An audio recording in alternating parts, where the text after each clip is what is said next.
بسم اللہ الرحمن الرحیم۔ السلام علیکم۔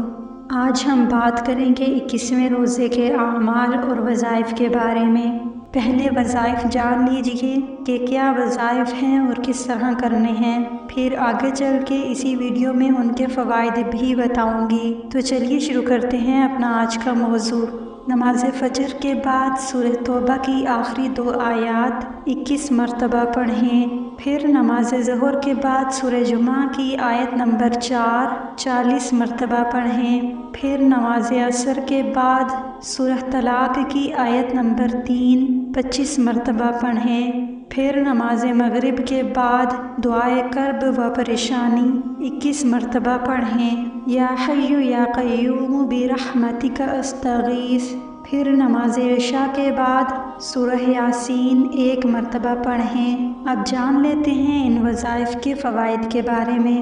سورہ توبہ کی آخری 2 آیات کو پابندی سے پڑھنے کے اور بھی بہت سے دینی، روحانی اور دنیاوی فوائد ہیں، لیکن اگر آپ پر بار بار جادو کا اثر ہوتا ہے تو ان آیات کو نماز عصر یا مغرب کے بعد خوب توجہ اور دل لگا کر 7 مرتبہ پڑھیں۔ جو شخص آپ پر جادو کرے گا اس پر جادو واپس لوٹ جائے گا۔ سورہ توبہ کی یہ آیات جادو کے علاج میں اکثیر ہیں۔ سورہ جمعہ کی آیت نمبر 4 اور سورہ طلاق کی آیت نمبر 3، ان آیات کے پڑھنے والے کو اللہ تعالی توکل عطا فرماتے ہیں اور ایسی جگہ سے رزق عطا فرماتے ہیں جہاں سے اسے گمان بھی نہیں ہوتا۔ دعائے کرب کا فائدہ یہ ہے کہ نبی کریم صلی اللہ علیہ وآلہ وسلم کو جب کوئی کام سخت تکلیف اور پریشانی میں ڈال دیتا تو آپ صلی اللہ علیہ وآلہ وسلم یہ دعا پڑھا کرتے تھے۔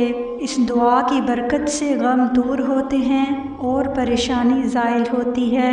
سورہ یاسین کے فوائد اور فضائل تو بے شمار ہیں، البتہ رات کے وقت سورہ یاسین پڑھنے کے بارے میں حضور صلی اللہ علیہ وآلہ وسلم نے فرمایا کہ جس شخص نے رات کے وقت سورہ یاسین پڑھی وہ اس حال میں صبح کرے گا کہ اس کی بخشش ہوئی ہوگی۔ آج کی اس ویڈیو میں اتنا ہی۔ امید ہے آپ کو ویڈیو پسند آئی ہوگی۔ اگر پسند آئی ہے تو ویڈیو کو لائک اور چینل کو سبسکرائب کیجیے۔ حاضر ہوں گے ایک نئی ویڈیو کے ساتھ، تب تک اللہ نگہبان۔